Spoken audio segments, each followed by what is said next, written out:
mapagpalang araw po sa inyo lahat mga kapatid. So, ang video po na ito is para po sa sa mga kumbatero-kumbatera yung paraan ng pagsusuri. So, pinamahalagang parte po ng pagmimisyon yung pagsusuri. Kung sablay ang pagsusuri, ay mahirapan po tayong gumanap. Dahil kung hindi masyadong bukas ang ikatlong mata, ay wala tayong paraan.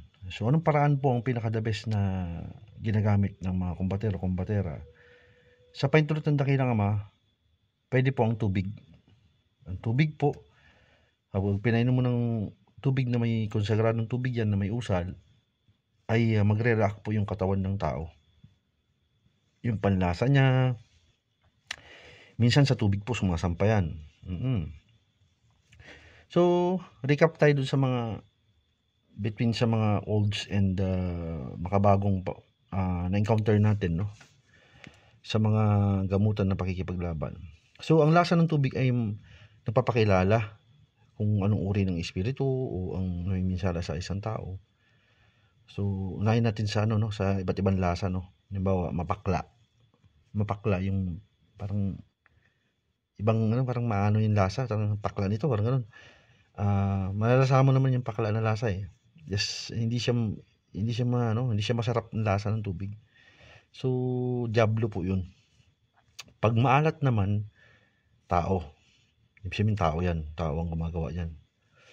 Pag matamis yung tubig, ibig sabihin, halimbawa, pinainom natin ng tubig yung yung tao, matamis. Ibig sabihin dininig yung panalangin, manamis-namis na, parang lasang buko ganun. Hindi naman namiminsala ang dakilang ama, pero ibig sabihin batas ang tsansa na pag matamis yan at medyo gumanda ang pakiramdam ng tao, dininig ng Diyos yung panalangin nyo. Yun po yun. Pero kasama rin siya sa lasa para malaman lang din.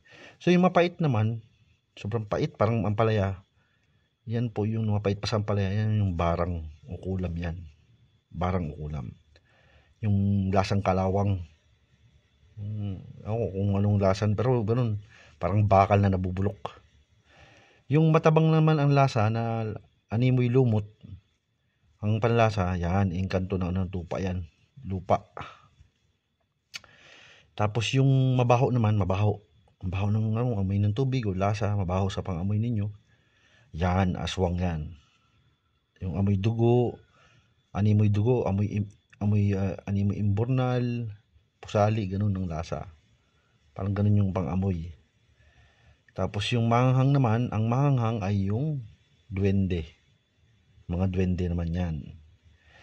Tapos yung maasim naman, yung mga maliliit yan, yung mga laman lupa. Yung nano ba, maliliit, ganun. Yan naman yung maasim, pag maasim ang lasa mo. Asim.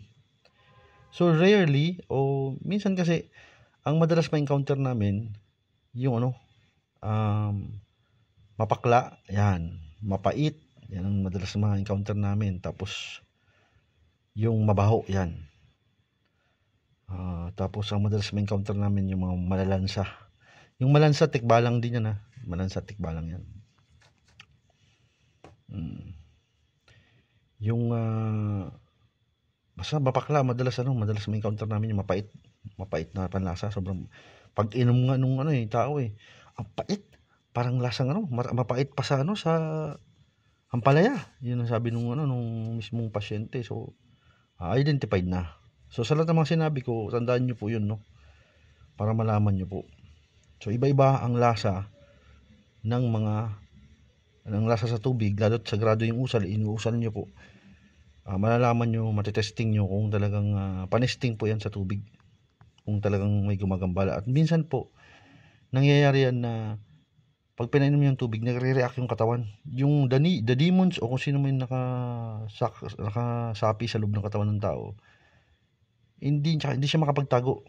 Kailangan may i-reveal niya yung sarili niya Kumbaga, magugulat na lamang siya bakit napapasampa siya o kaya naman hindi pa siya tinatawag, nagre-react na. Talagang may something sa loob ng katawan ng tao na hindi siya mapakali. Yun. Para malaman nyo lang po. Ay gising-gising ko lang Pero yan po yung mga bagay-bagay na dapat yung malaman. Lalo't kung hindi naman bukas ang third eye o hirap makita. Sa tubig pa lang malalaman mo na agad. Yan ang mga panesting para malaman mo kung may karga ang isang tao o wala. Yan, maraming salamat po at God bless po sa inyo lahat. Hanggang sa muli po. Viva Satorians, Viva Satorians, Viva Satorians. Ang kahalagahan ng pagsusuri ay mahalaga. Importante po yan. Tubig, okay po yan. Yung retablo naman, iba naman yung sa retablo. Pero tubig, okay din yung tubig. Salamat po.